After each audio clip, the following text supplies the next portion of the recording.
যান-জঁটক কেন্দ্ৰ কৰি অসম চৰকাৰে সুন্দৰ পদক্ষেপ গ্ৰহণ কৰিছিল আৰু সেই সুন্দৰ পদক্ষেপটো হৈছে গুৱাহাটী মহানগৰীত যেহেতু যান-জঁটৰ সমস্যা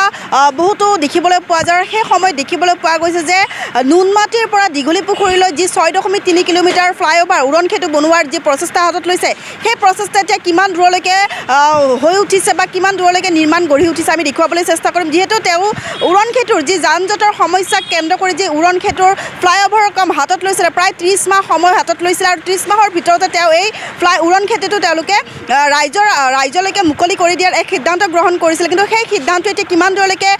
গঢ়ি উঠিছে সেয়া আমি দেখুৱাবলৈ চেষ্টা কৰিম যেহেতু মই যিহেতু গুৱাহাটী কলেজৰ ওচৰত উপস্থিত আছোঁ আৰু গুৱাহাটী কলেজৰ পৰা যি নুনমাটিৰ পৰা আদি কৰি যি শিলপুখুৰীলৈকে বা দীঘলীপুখুৰীলৈকে যি উৰণখেতু নিৰ্মাণ কৰাৰ কাম সিদ্ধান্ত লৈছিলে সেই সিদ্ধান্ত এতিয়া যথেষ্ট সংখ্যক পৰিপূৰ্ণ হৈ উঠিছে যিহেতু এতিয়ালৈকে কাম তেওঁলোকে চলাই আছে এতিয়ালৈকে কাম কৰ্তব্য তেওঁলোকৰ কাম কৰি আছে যিহেতু আমি দেখুৱাবলৈ চেষ্টা কৰিছোঁ প্ৰতিটো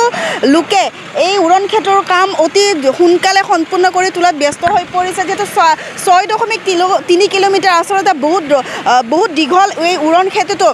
30 মাহ সময় হাতত লৈছিলে অসম চৰকাৰে সেই অনুসৰি দেখিবলৈ পোৱা গৈছে যে বৰ্তমান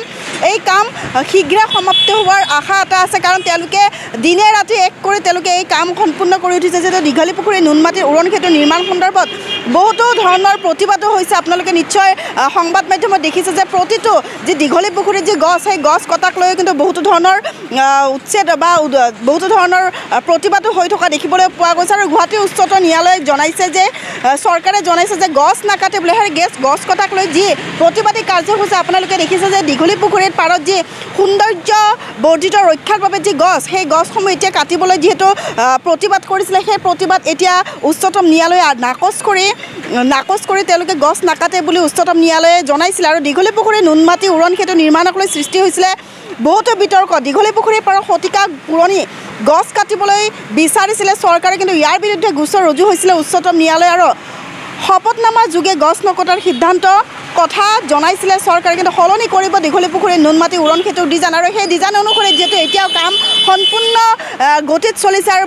দ্ৰুত গতিত চলা দেখিবলৈ পোৱা গৈছে আৰু সেই সন্দৰ্ভত আমি দেখুৱাবলৈ চেষ্টা কৰিছোঁ যিহেতু দীঘলীপুখুৰীৰ নুনমাটিৰ পৰা দীঘলীপুখুৰীলৈ যি এক যান-জঁটৰ সমস্যা হয় প্ৰতিটো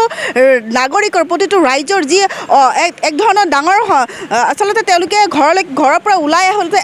আহোঁতে তেওঁলোকে আচলতে এই যান-জঁটৰ বাবে নিজৰ অফিচ কাৰ্যালয় স্কুললৈকে সময়মতে তেওঁলোকে উপস্থিত হ'ব নোৱাৰে কাৰণ এই যান-জঁটৰ বাবে আৰু যান-জঁটৰ সমস্যা চাই যিহেতু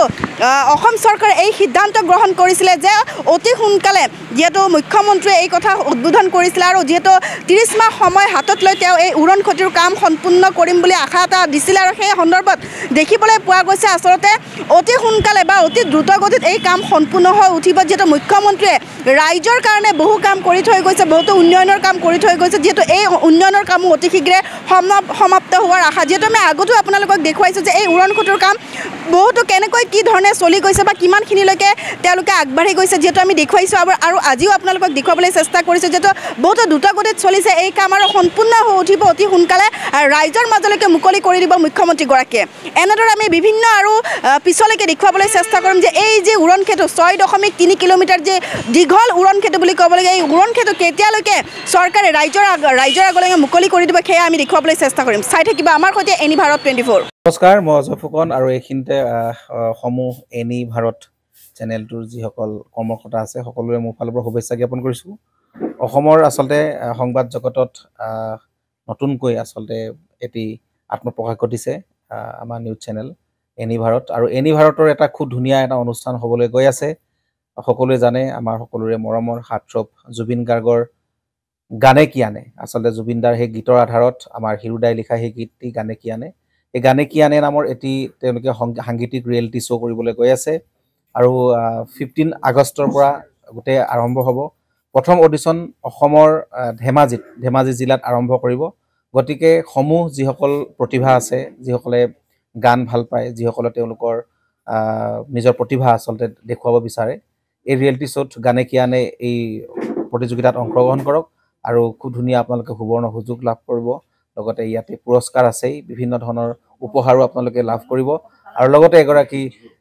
প্ৰতিষ্ঠিত আচলতে এগৰাকী শিল্পী হিচাপে অসমৰ সাংস্কৃতিক জগতত আপোনালোক প্ৰতিষ্ঠা লাভ কৰিব গতিকে গোটেই অনুষ্ঠানটোলৈ মোৰ ফালৰ পৰা শুভকামনা থাকিল আৰু লগতে এই অনুষ্ঠানটোত আপোনালোকে অংশগ্ৰহণ কৰিব আমিও আছোঁ আৰু সকলোকে আমি লগ পাম ধন্যবাদ